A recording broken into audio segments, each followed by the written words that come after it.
부자들은 어떤 옷을 입을까요? 진짜 부자들은 티 안 내는 거 아시죠? 요새 로고 없는 로고리스 브랜드가 떠오르고 있습니다.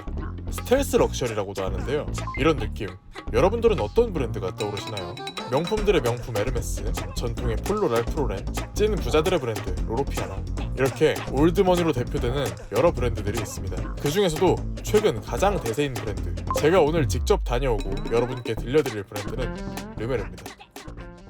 꾸안꾸 좋아하는 한국이라 그런지 르메르 인기가 상당히 뜨겁습니다. 르메르는 전 세계적으로 단 두 곳에만 플래그십 스토어를 운영하고 있는데요. 하나는 브랜드의 발상지인 프랑스 파리에, 다른 하나는 대한민국 서울에 위치해 있습니다. 오늘 다녀온 이 서울 플래그십 스토어는 지난해 11월에 문을 열어서 전 세계에서 르메르 매출이 가장 높은 곳으로 자리 잡았죠. 심지어 브랜드의 종주국인 프랑스의 선호도마저 넘어섰다고 합니다. 르메르가 국내에서 큰 인기를 얻기 시작한 건 비교적 최근인 2021년경이었고, 이런 인기는 삼성물산이 2015년부터 르메르를 수입하기 시작하면서 더욱 가속화됐습니다. 특히 코로나 시기에 보복 소비가 늘면서 르메르 제품에 대한 수요가 폭발적으로 증가했죠. 르메르 제품은 수십만 원에서 수백만 원대로 가격대가 형성돼 있어 일반 캐주얼 브랜드보단 비싸지만 기존 명품 브랜드에 비해서 상대적으로 저렴한 컨템포러리 브랜드에 속합니다. 그리고 한국에서 르메르가 특히 사랑받는 이유 중 하나는 이 옷이 심플하면서도 잘 만들어졌다는 점이죠. 무심한 듯하지만 고도의 절제미를 담고 있으며 성별 구분 없이 착용 가능한 젠더리스 디자인을 지향합니다.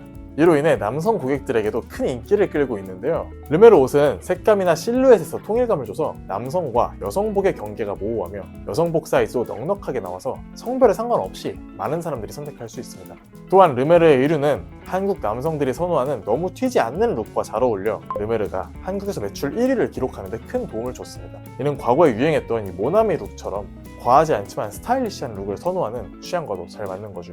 르메르는 서울 한남동에 위치한 자사의 플래그십 스토어에서 5월 26일까지 특별한 전시회를 열고 있습니다. 이 브랜드가 국내 플래그십 스토어에서 전시를 여는 건 처음인데요. 지난 2022년에는 가로수길에서 포크 아티스트 조셉 엘머 요아쿰의 전시를 선보인 바 있습니다. 이번 전시는 전 세계적으로 두 번째로, 그리고 국내에서는 첫 번째로 열리는 행사로 베트남을 배경으로 한 2023년과 24년 봄, 여름 시즌 컬렉션의 사진과 영상을 선보이고 있죠. 전시의 주제는 A Sense of Place, A Sense of Time, A Sense of Tune으로 르메르가 베트남에서 영감을 받아 제작한 작품들을 통해 시간과 장소, 음악의 감각을 표현하고 있습니다. 이 전시는 처음에 프랑스 파리의 플래그십 스토어에서 시작됐고 이번 서울 전시가 그 두 번째 순서인데요. 전시는 르메르 자체 팀의 기획 및 제작으로 진행됐으며 조스 오젠데와 사라 린트란이 큐레이터로 참여했습니다. 이들은 옷과 함께 옷을 매개로 한 여행이라는 개념을 확장해서 2023년과 2024년 봄, 여름 시즌 컬렉션에 감성을 담아내고 있습니다. 또한 르메르 컬렉션은 아시아 문화와 모험, 움직임에서 영감을 받은 자유로운 감각을 반영하여 풍부한 문화적 영향을 보여주고 있죠. 포토그래퍼 오스마 하빌라티는 사라 린트란과 함께 호치민과 하노이를 여행하며 거리의 생활과 사람들, 옷이 어우러진 도시의 지형을 자신의 영감을 바탕으로 포착했습니다. 이 전시를 통해 방문객들은 르메르가 추구하는 예술성과 감성적 요소를 직접 경험할 수 있게 됩니다. 그렇다면 이 르메르, 어떻게 탄생한 브랜드일까요? 르메르는 크리스토프 르메르라는 디자이너가 설립한 브랜드입니다. 라코스테에서 11년간 경력을 쌓은 후 에르메스에서 크리에이티브 디렉터를 5년이나 맡았을 정도로 능력 있는 디자이너였죠. 하지만 브랜드를 설립한다고 해서 지금의 르메르를 모두 만들었다고 보기는 어려운데요. 왜냐하면 지금의 위상은 동료와 함께 했기 때문이죠. 지금은 크리스토프 르메르의 전 여인이 된 사라 린트란이 그 주인공입니다. 현 시대 패션계에서 모던을 상징하는 디자이너인 사라 린트란은 현 르메르의 브랜드 이미지를 모두 가꿨다고 해도 과언이 아닌데요. 덕분에 르메르는 브랜드 이미지에 커다란 강점이 있습니다. 르메르의 강점은 베이직함과 편안함에서 비롯되는 고급스러움에 있습니다. 간결하면서도 유행을 타지 않는 디자인을 통해 독특한 감성을 표현하며, 이런 특성은 다른 브랜드가 쉽게 모방할 수 없는 부분이죠. 그 특성의 첫 번째는 트렌드리스입니다. 르메르는 유행을 넘어서는 시간을 견디는 디자인을 추구합니다. 라이프 스타일에서 영감을 받아 TPO를 고려한 디자인을 통해 트렌드에 얽매이지 않는 스타일을 연출하는 것이 특징이죠. 이로 인해 르메르는 오랫동안 사랑받을 수 있는 지속 가능성을 갖추고 있습니다. 두 번째는 르메르의 심플함, 편안함, 그리고 기능성을 강조한 패션을 추구합니다.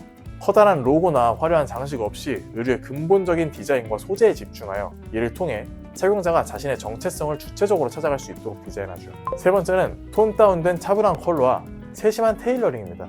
르메르의 의상에서 바로 눈에 띄는 특징인 뉴트럴 톤의 의상과 톤온톤, 그리고 섬세한 실루엣은 과하지 않은 미니멀함과 고급스러움을 자아내며 이는 대중의 라이프 스타일을 럭셔리화하고자 하는 르메르의 열망을 반영하죠. 이런 르메르의 특성은 편안함과 여유로움에서 나오는 우아함을 통해 착용자만의 독특한 아우라를 생성합니다. 이런 접근은 꾸안꾸를 잘 표현하기도 하죠. 옷을 입는 사람의 여유로운 태도와 그에 걸맞는 옷이 만나 특별한 조화를 이뤄낼 때 진정한 스타일을 완성시키는 겁니다.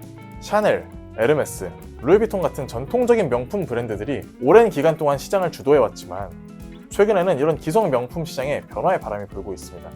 새로운 트렌디한 디자인을 앞세운 신명품 브랜드들이 점점 영향력을 확대해 나가고 있죠.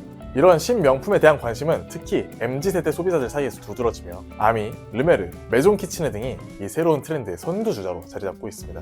MZ 소비자는 기존의 클래식하고 오래 사용할 수 있는 명품보다 개성과 시대의 흐름을 반영하는 제품에 더 많은 가치를 줍니다. 예를 들어 코로나19 유행 기간 동안에도 르메르의 매출은 전년 대비 130% 증가하는 등 이들 신명품 브랜드들은 전례 없는 성장세를 보여줬습니다. 아미와 메종 키치네 역시 각각 240%, 80%의 매출 증가를 기록하며 시장에서 입지를 강화하고 있죠. 그러면 한국에는 왜 르메르 같은 컨템포러리 브랜드가 없을까요? 분명히 우리나라는 옷을 잘 입기로 손꼽히는 나라기도 하고 실제로 르메르 매출이 1위일 정도로 인기도 많은데요. 한국 컨템포러리 브랜드 하면 우영미가 가장 먼저 떠오르는데 아무래도 르메르와는 달리 로고 플레이 비중이 짙다는 느낌을 지울 수가 없습니다. 로고 없는 컨템포러리 브랜드를 찾는다면 솔타시로 불리는 솔리드 업무, 타임 업무, 시스템 업무가 있지만 아직 르메르에 비교하면 조금 부족하다는 느낌이 들고요.